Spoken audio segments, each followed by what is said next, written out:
you ready to discover who you came here to be? Welcome to the Human Design and Astro Club podcast. Human design is a system and a tool that is here to empower you and show you your greatest potential.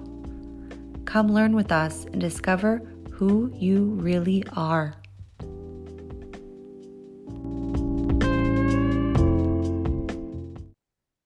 Welcome to the Human Design and Astro Club podcast. I'm Krystle, and this is an interview episode. So, hi, how are you? I got a special guest today. Her name's Kiera Doyle. She is a human design expert and also a transformation coach. And I'm going to pass the mic over to her so she can introduce herself today. And we are going to talk about human design, obviously, but really what it means to be a vessel of love and whatever else in response comes, because we're both generator types. So I kind of keep it loosey-goosey, as you guys know, on here. And I want to see what kind of comes up. But we're both vessel of loves, and we are actually in the summer solstice. So it's a perfect time to record. So Kiera, hi, how are you? Hi, Krystle. Thank you so much for having me. I'm so excited to be here. And I feel like you and I connected. How many years ago was it? Oh yeah, Where you you should sent me a probably tell little that DM. story. Well, I think we should tell that story because you reached out as a fellow vessel of love, which was very exciting for me at the time. How many years ago would you say this was? Had to be around 5-ish, close to 5-ish, somewhere around Yeah. there. And we Okay. were both doing hair. We got a very weird story, guys. We have a very Very weird. weird. And, if I may, the weirdest part was that you reached out and I think you were like, I think you're a vessel of love based off of the way you're sharing like information. Like I wasn't publicizing it. You just intuitively were like, "Hey, I see you're into human design and that you're a beauty professional and I think you're a vessel of love. Is that true? Isn't that Yes, right?" it's exactly what I said to you. I was like, I sat there for 15 minutes staring at my phone, asking myself if I was really going to ask this question. Because I'm like, I also, as an open throat, I have an open throat. I don't like putting myself out there and being ignored, which has been a huge aspect of my life through my open throat. And 72% of the population are actually defined throats. So I'm just living in a defined throat world. And I'm like, here's this beautiful chick. I'm DMing her the strangest question. She's never going to answer. And the response kept being like, you have to do it. You have to do it. And I was like, fine. And then you answered. And then we chatted for a long time. You almost got me a job at Matrix. And then you left. And then I left the business after that in 2020. And then I found you. And I was like, then I was just watching you because I'm a weirdo. That's just what I do. And then recently I was like, I'm going to DM her again.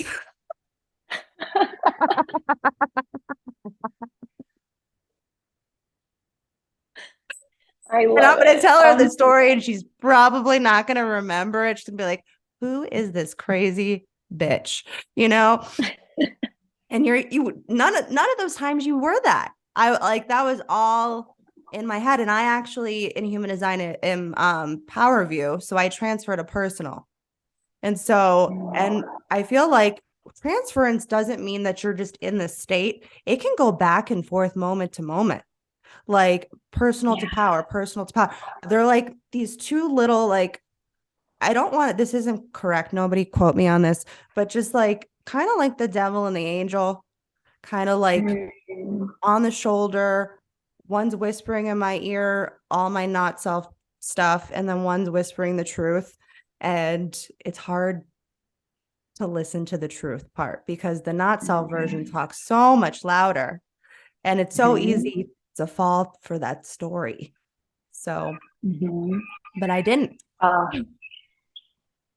It's so true. One of my human design mentors, and I won't say his name right now because as Krystle and I discussed, I'm having some brain fog today. And I feel badly that I can't properly quote him. However, when he was describing conditioning, I got this beautiful visual. I don't know about you. You've used a lot of visuals even when we were pre-chatting, Yeah. and he was sharing how like where we're open and where we're susceptible to conditioning, right? Whether it's our transferred view or transferred motivation and open energy center, it's almost like potholes in the pavement of a say a driveway. Mm. And when it rains, the water will always flood there first, right? It will always go to fill Yes. in there first. However, if it rains enough, it can still even rain over the defined area of the driveway too. Like so, even our defined parts can get covered in conditioning.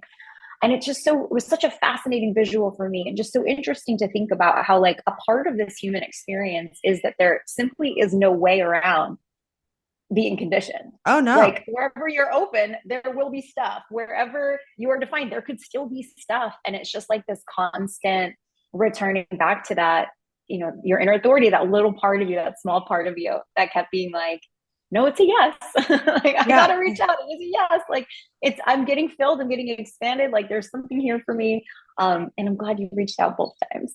And I gotta say this too. I'm really not always the best with my phone. Mm. My friends and family know this very well about me, that I tend to I tend to get really absorbed in the moment of where I am and just leave my phone somewhere, right? And I'll have like so many text messages or DMs or something backed up. Well, that's also But like open heady stuff too. oh, and manifesting generator things, I'm living That in you 17 combine. different frequencies at the same time. It's like, I'm sorry, I can't like answer your text.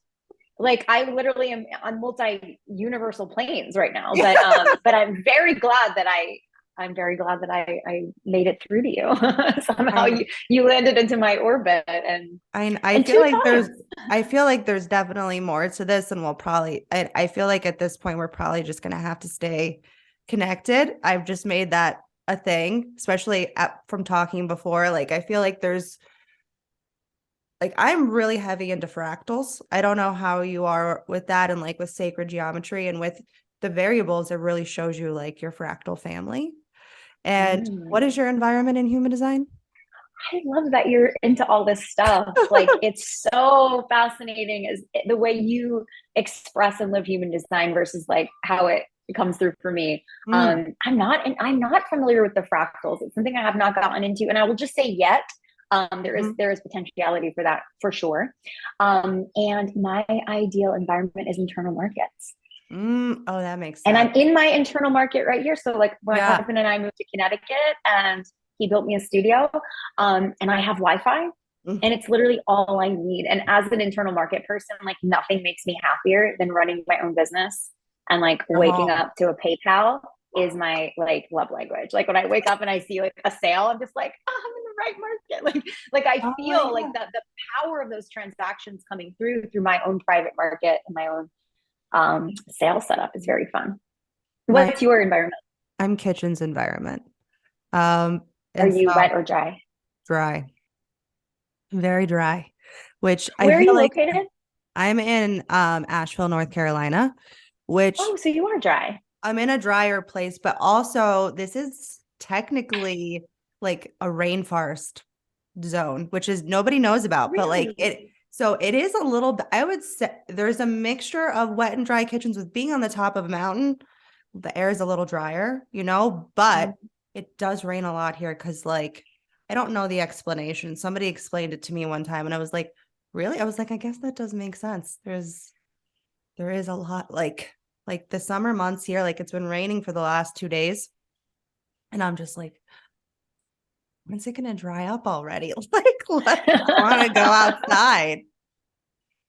Do you have like an infrared light or like do you do any sauna or anything like that to I like Yes, I did used to love doing the sauna. I started actually when I started heavy into my variables, I had this weird response to get a heated blanket. So mm, I sleep with the heated blanket all throughout the year. My husband, wow. my husband thinks I'm crazy. Okay, wait, tell me what does that do for you both physically and mentally? Huh. Yeah, it's a good question. It I feel like I'm in this like warm hug. Like I Mm. just feel like together. That's the only way I can really explain it. And it helps me feel my environment more. Like my tonal resonance is touch. I don't know if you do you know what your tonal Mm. resonance is offhand? My tonal resonance, my What's my in that? sense. Not your sense. It's still on the body side. It's in that little triangle on the bottom left-hand side. What number is that? Hang on, please hold. It's Let me okay. pull up my chart. Now you're like, well, now I My want to know what say that it is. again. I know. Um, Say it again to me. tonal resonance. It's the little if you're on the genetic matrix website, it's that little Hmm. triangle in the bottom left variable, the environment variable, the triangle. What Yep. number is that? It's a one. So smell. So you're Oh, so yeah, okay. so physically in your environment, externally, you feel the world through smell. Your strongest intuition, Hmm. your cognition, obviously, that's in determination, but your tonal resonance, when you really combine both your cognition with your tonal resonance, it's like, oh my God, I understand the way I experience the world.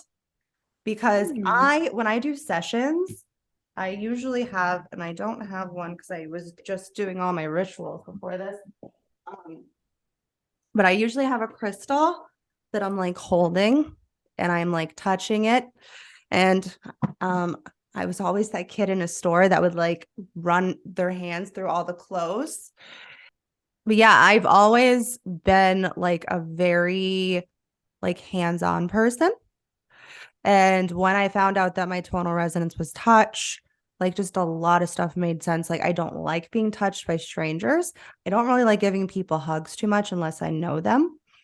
Hmm. And because like I absorb people's data when they touch me. And I don't always want to absorb anyone's data, you know? So I've gotten a lot more particular about the people that I will let almost penetrate my aura. I'm also calm determination. So Mm. that plays a factor too, because that's also touch. Yeah. So yeah, I'm very sensitive in aura with people, and I'm very picky about who I will spend my time with because I absorb it. Yeah. Interesting.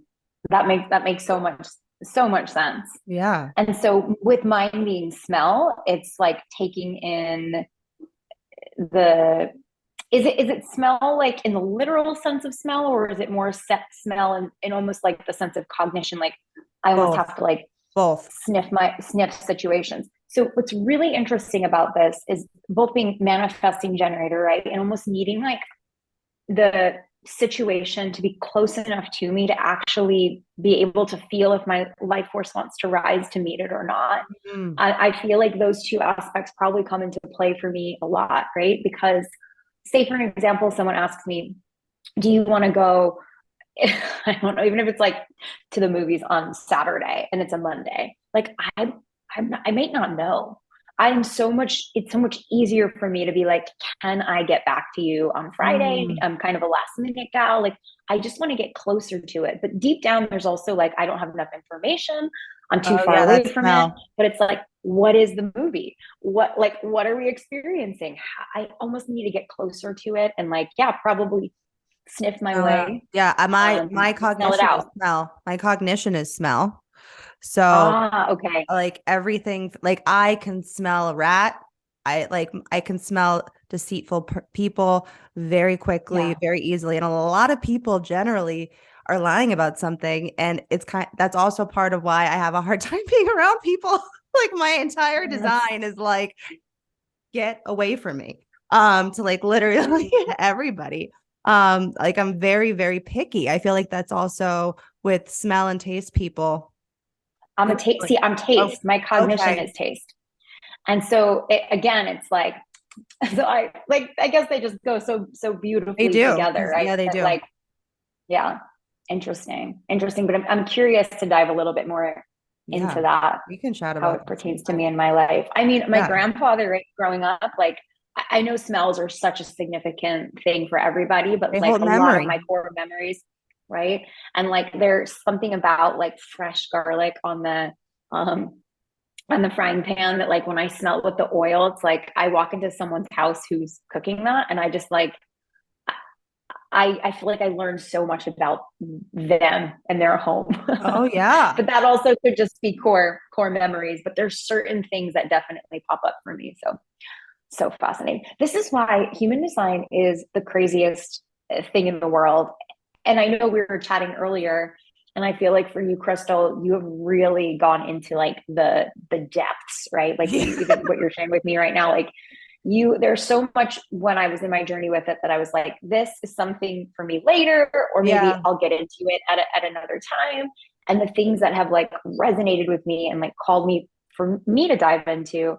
But I feel like it's really something that you can just learn for the rest of your life. Oh Like yeah. even you at the level you're at, there's Uh, so more. Oh, there. I tell people there's no bottom. People are like, well, where do I reach the like last level? I'm like, there is no last level. It's the moment you take your last breath. That's the last Yeah. level. There's nothing else. But um I wanted to talk about being a vessel of love since that's kind of how we connected and we're in the energy right now.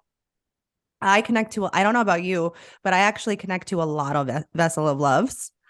They somehow gravitate towards me. And then when I explain to them kind of how we are, because we all kind of have this like, and I'm sure it's for all the incarnation crosses. If you guys are like, what are you talking about, vessel of love? We're talking about the incarnation cross. It's your design sun and earth and your personality sun and earth. 70% of your chart. It's 70% of the neutrinos from the moment you took your first breath. And so we have the same incarnation cross with being the right angle cross, vessel of love. It means that your personality sun profile line is going to be smaller than your design profile line. That makes you a right angle cross, meaning that we are here for almost like a personal destiny, personal karma, which being a 4-6, there's a little bit of contradiction in that. I've realized with being a 4-6, because you're on the upper trigram. So Right. it's like personal and transpersonal at the same time. It's like the only profile that kind of like gets to kind of taste both. How do you feel about that? It's yeah, and I feel like it's not just the profile alone. I mean, I feel like then you can kind of go into circuitry. And so Mm-hmm. like for me, when I look at how like I'm designed holistically, and I feel like I have so much collective circuitry, a little bit of individual. It's really interesting. Yeah. It's almost like I have, I think of this is so weird. Okay, this is another No, way we're talking you're earlier about my first of all, frameworks. this is a Ready? podcast for a Okay. bunch of I weirdos. So think I you're not going think to be of weird. like individual circuitry for me as like phase one of my sixth line. Like the lessons I was learning like are more like on that individual level, like my own lessons and hardships. When I think about moving on to the roof of my life, I think about like kind of like healing, warmth, education, nurturing, building family, learning through watching others, like rediscovering what I love. For me, it feels like kind of cozy and tribal. Hmm. And then the last leg of it, right? The role model phase, 50 and onward, or whatever time your Quran return kicks in for you. Mm-hmm. I feel like that's like when it reaches collective. And Mm. so when I look at my chart, it's like that's when we're sharing out. That's when the mentorship layer comes in. And like I have like only one individual, one tribal, and then the rest is collective. And I'm like, it Mm. very much feels like the trajectory of my life because I think that being a role model starting at 50, now because we live so much longer, like a huge chunk of your life is spent in that mentorship role model phase. Right. So I don't know. There's a lot of things I look at with my chart, and I just feel like I just keep seeing overlaps, overlaps, overlaps. Oh That yeah. doesn't answer your question about the 4-6 being different, but I personally feel like it's very much one of my mentors used to say this, like it's very much for me, for you, for us. So it's like a lot of the lessons I live for me first, but they're also for you, and then they're also for us. And we are as fours, opportunists, we are affected by everyone around us. Like, Mm. how is that not interpersonal? So for me, there's no clean break for it. Like I don't think I could describe it as much as a personal trajectory, as much as I think I try to put things in neat little simple boxes, I feel like this one is much more complex. It is. It really is. Like every time I meet a 4/6 or read for one, I'm like, you're just a little different than the rest of the profiles. Because you're the only one on the upper trigram. And like I'm the only one on the lower trigram. So it's like I can't, and like my astrology, most of my planets are in my 12th house. So I'm just like in the dark, Mm. lower level basement. You guys can come in if you want. I'm open. I'm a vessel of love generator.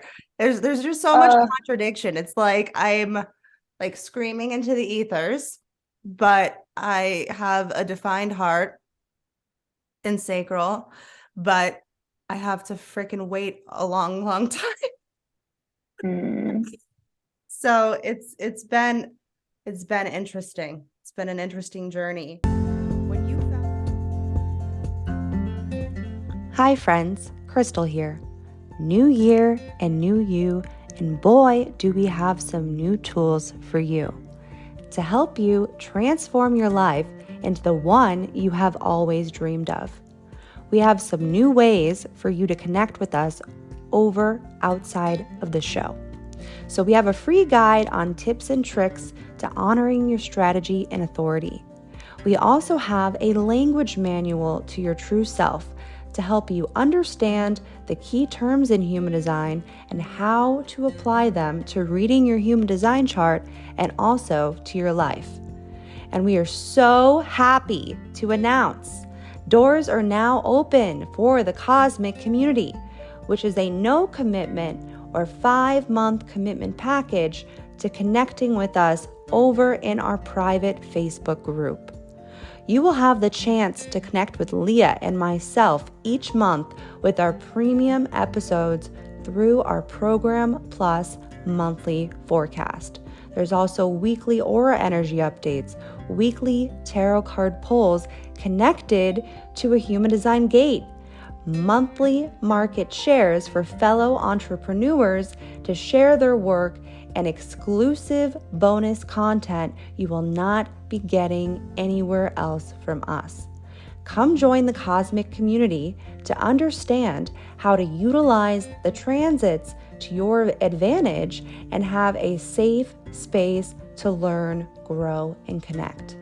And we also have our children's class called Nurture Your Child Through Their Design. And our most popular classes are our variable mini classes, which are bite-sized, self-paced audios and guidebooks on the first 2 transformations. And if you want to stay connected with some education and love from us, join our email list and check out our website, which you can find that and every offer I just discussed down below in the show notes. Thank you so much for being here, and I will see you over on our next episode.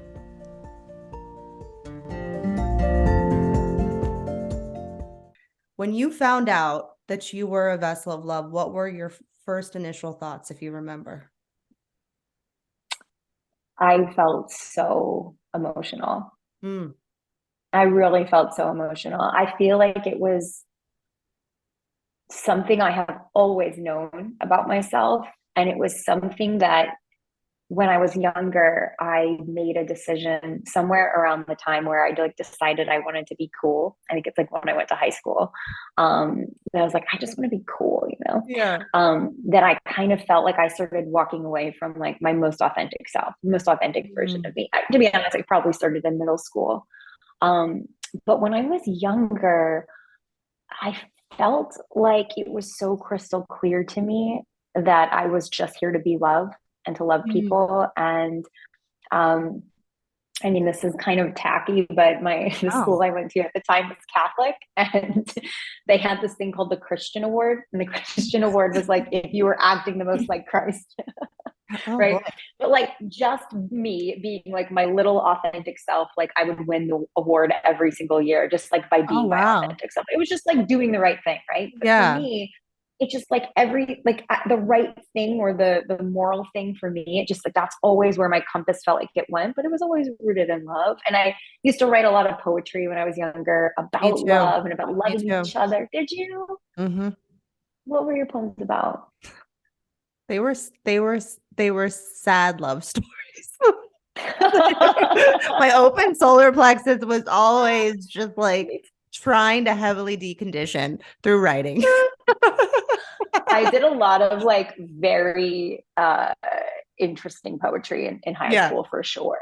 Like, did you create love dramas that like didn't? Like Oh I was yeah. like trying to create like intense dramas in my life Yeah. I for was sure. all like I feel like we're very like there's something about the vessel of love where one we're very relationship focused, but we're also a little bit vain. I have, Mm. and don't take offense to any of this or any vessel of loves that are listening to this right now. Okay, my open solar plexus says you're not allowed. But we we are a little vain. Like we like I feel like I was always that person that was and like I feel like that's kind of why I went into the beauty industry in the first place because we our bodies are our canvas, you know? Our bodies are a Mm. canvas and we want it to look like visually appealing of what love and society has deemed it to be and there is like a connection between the mundane and the transcendent love and we're a combination of both, you know? So I was always like wanting to be that romantic love story. Mm-hmm. So I would create them like in my world externally, but also like in my journals. And there was always like one boy that I was like deeply infatuated with that had no idea I existed. And it was so weird. And then just like relationships with being a 1-3 and the fucking building and breaking bonds, I would tell myself all the time that I'm gonna have to stop loving. And I remember saying this, I don't know how many times when I was a kid. I'd be like, I have to do it. I'm gonna do it. I would tell myself, I would sit there in my room and I'd be like, you can do it. You don't have to love people anymore. You can do, I just have to stop loving because it's so there's so much pain that lives in the G center, you know, and in the heart. And I feel like the thing is that we've forgotten that we're all pure love. That's what Gate 25 Mm-hmm. tells us. No matter what, we're all connected. And if you guys want to know what it they're like, am I a vessel of love? I'll tell you. if your if your conscious sun or earth or unconscious sun and earth holds these gates, I will read them to you. The 46, the 25, the 10, or the 15 up there in some sort of configuration. I am a vessel of love 4. Um, there's numbers that you can associate with it because of the configuration. That might be a little advanced for you guys. I don't know where you guys are at, but they just have to be up there in your sun and earth, those 4 gates. So if you have them up there, then you're also a vessel of love like us. And um You're also vain. yeah, you're also a little bit okay. So I know I just said a lot of things, and you can tell me how you feel. And if you don't feel this way, you can tell me, and we can have a conversation about that. I am, I No, definitely I feel that. think you're spot on in so many ways. And to add to like the aspect of vanity, I think that for me that was always so important to me. Like beauty was always so important to me. When I was young, my mom used to make my sister and I cut our hair really short. She didn't want to deal with Mm, it. And I mm. used to like cry and be like, I'll only be beautiful when I have long hair. Like I was what I wanted more than anything, I saw it in the movie Mrs. Doubtfire when she had like a compact and she put on lipstick. Like I just wanted a compact. I was like 5. So you can look at I remember yourself in telling the my mom mirror. and put on lipstick. I wanted to put on, look at us with our lipstick. Like we made Oh it. yeah, we both wore Um, red lips. If you're on but I YouTube, hi, wanted you can that. see. I was obsessed with the like I wanted the lipstick, I wanted beauty. And but I also, when I entered into the beauty industry, I came into like a lot of times of like unworthiness. Mm, And I don't know about you, but I had a lot of issues with loving my body and actually like embracing my body where it was. And my early 20s, like I put myself through hell and tortured myself in the name of beauty. And then I remember journaling about this in my early 20s, making the connection of thinking I'd only be worthy of love if I was thin, yes. but also recognizing that I was raised to believe that food was love. And I Mm, didn't know how to bring both of those worlds together. Like I thought I can't be loved unless I'm thin, but I also like eating is what we do to show we love and how we love. And I remember mm, just like feeling paralyzed because I was so afraid to move in like either direction. Like if I actually allow myself to like eat a warm meal, mm. am I worthy of love? If love is food, and it was just this whole complex thing.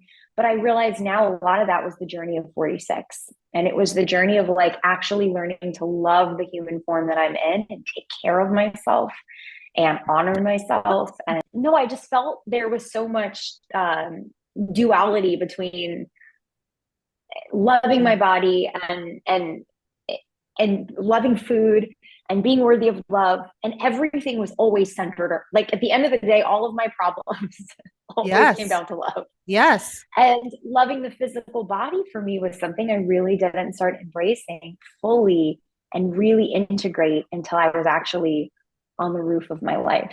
It Oh, really wow. wasn't until I hit around 30 that I just came to peace with everything. And through coming to peace with everything, found like my real authentic body, if that makes sense. Like my Yeah. real authentic weight, my real effortless, not that I move my body all the time with a defined route, but just like my natural state of being, like my resting myself. And it took me,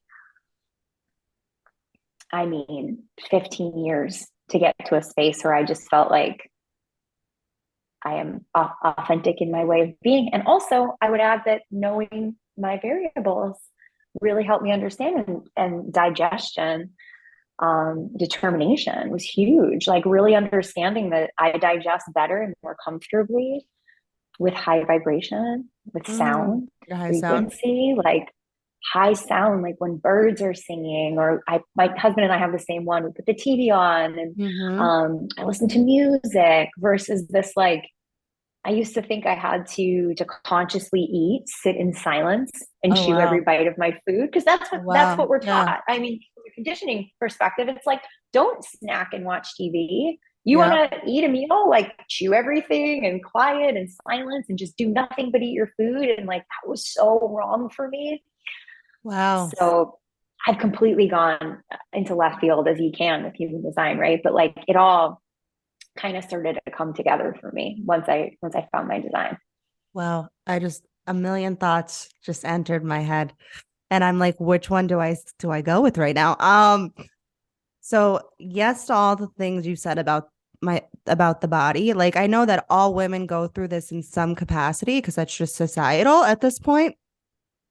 But when you said that like basically your focus was always coming back to your body, like with Mm-hmm. everything in love, like that is I feel like especially the first 30 years that and like with my gate 46 is my unconscious son. So that is the first way in for me. That is literally like I look at the variables as Mm-hmm. steps that are connected to the sun and earth gates, right? So with the 46 being in my unconscious sun connected to my determination, it was literally the first thing that I had to master. And when I say master, I don't mean like Mm-hmm. where I had to be like I'm super skinny and like all like the society's whatever that would be. That's not what I'm talking about, guys. I'm talking about with being a generator, I'm here to master life. And I believe it's every single aspect that I have in my design. I'm supposed to master that in some way. So 46 was the first step. And so I have a whole blog post on this. If anybody's interested, I have a whole blog post on being a vessel of love and specifically the love of the body, because that was my most tortured part of my first 30 years. My weight was like Oprah. Okay. It went Mm. up, down, which way around, you name it. I've been it. I've been both. I've been too skinny. I've been overweight. Mostly for the first probably like 20 years, I was overweight until actually cosmetology school. That was the biggest I got to a size 9, and I'm only like 5'2". So that was a lot for me on my body. And so I remember just one day like looking in the mirror and being like, what the fuck happened? You know? And so then I started my body journey. And it happened in cosmetology school.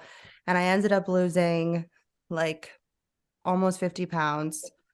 And then I went into because I, gave 15, the gave extremes.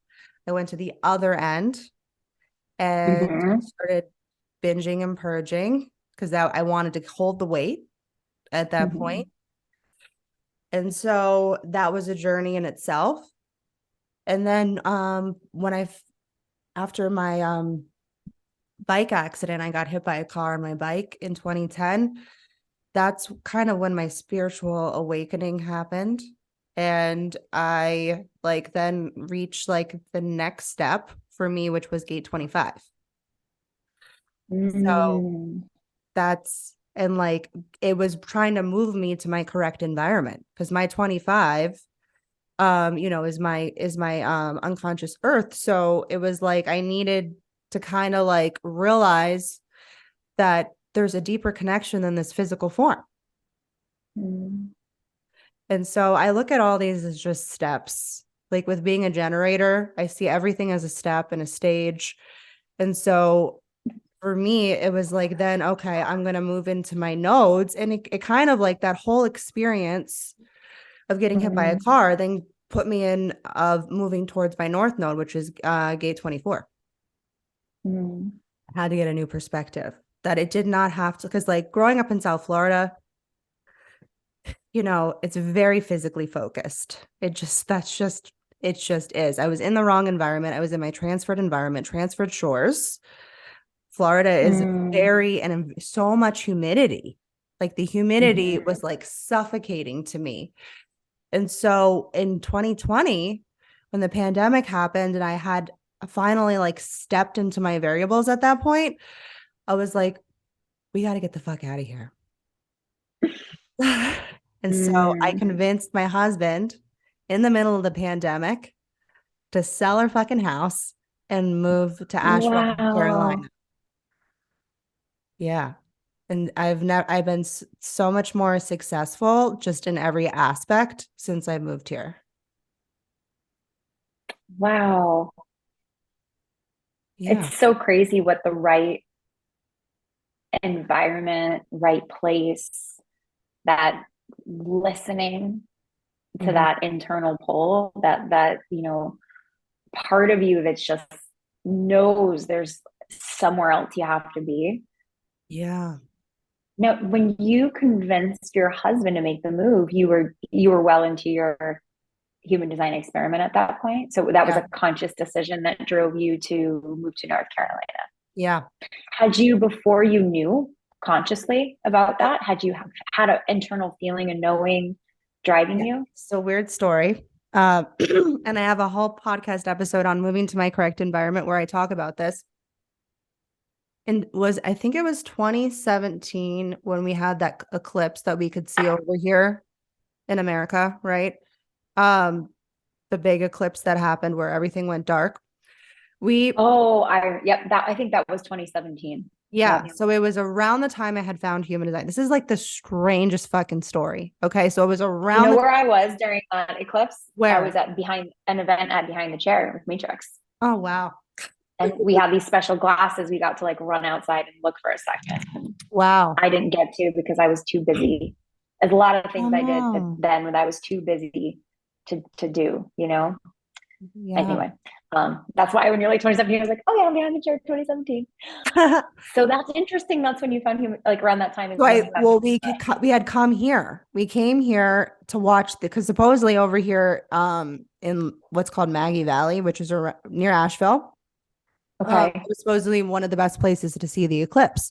So we came and Mm. stayed at like a house on top of the mountains. And we went outside, and I swear I walked through a portal that day. I then went into the city near Asheville, and I had this like all of a sudden vision. And it was me living here. And I was like, how would I ever be able to move here? Like, I was still doing hair at the time. I'm thinking about all my clients, all my things, all like wrapped up and all that stuff. My husband was working in office at that time. And I was just Mm. like, there's no way that that could ever happen. And so I just went like this. And then 2020, when everything started getting I like knew exactly what was happening. I was like, oh, 2027 started. Like the shattering of this next global cycle is now started. And so I knew that we were all going to go remote. Like everything was going to go remote. I was on a run. I got this download, smell cognition, right? I'm on a run, I'm breathing. And they're like, you have to, all of my stuff is like connected to like my higher self and my guides. And I'm into weird shit. Okay. Like, I feel like you probably gathered that at this point. But so I was told we have to sell our house in 1 week. My husband's job was going to go remote. This is what I was told. I didn't know anything at this time other than just like hearing and visuals that were like all these things were happening at one time. And so they said, go home and tell your husband that you're going to sell your house and you're moving to Asheville, North Carolina. So I run home and I said, I think we should move to Asheville. He's like, in the middle of the pandemic? And I'm like, yeah. I said, I think your job is about to go remote. And he's like, I don't know. And I said, I think it's going to, in 1 week, they're going to tell you you're going to go remote. I said, if they tell you that, will you consider it? That's what my husband's a 6'2". So Mm. I like his second line's always like, eh. So I was like, if they say that, will you consider it? And he didn't believe me. So he said, okay, 1 week, his job goes remote. And so I said, can we talk now? He's like, I guess. He's like, if I don't have to physically be here anymore, then that's the only tie that I had really felt, because his parents had moved out of state a year prior. And so there was not really a whole lot holding him there other than his job. And so then all of a sudden, just like I started just like using my design, and I found the right realtor. We put our house on the market. We sold it in 1 day. And I've never packed faster in my life. Don't like, there was just response is a funny thing. Mm. It makes logically no sense. Everybody was telling me I was crazy. Like, I'm talking, we were in the heat of the pandemic. Okay. Like, nobody was going near anybody. I was like, how are we going to sell our house in this kind of climate? You know, but we worked it out. And then we moved here. We found an apartment just so we could figure out what house to buy and all that stuff. And then a couple months later, I used my design for my house too. I had a whole visual for this too. And we got the house. It's literally exactly what I pictured. Wow. And are you focused in your perspective? I am. I You don't you follow the are Jenna Zoe thing. manifestation. Yeah, Yeah, but I am. but you are focused. Yes. The only right variable I have is environment. Everything Okay. else is left. So I'm just a naturally focused person. Like, I remember all the details of everything. Like, my mind works very quickly as I'm taking things in. And then like people are like, you respond very, very quickly. And I'm very fast when it comes to that type of mechanics. Now, like Mm. physically though, I move a little slow. Like, and like my pace of things and being a generator, like I literally do have to tape every single fucking step. I'm like, can I just skip one step? So I don't skip any steps, unfortunately. So Thank you for tuning into today's episode of our podcast on the Human Design and Astro Club. We hope you have found the information insightful and useful. If you enjoyed the show, please consider leaving us a review and sharing it with your friends and family. We love to hear from our listeners, so feel free to reach out to us with any feedback, questions, or suggestions for future episodes. Until next time, thanks for listening, and we'll see you on the next one.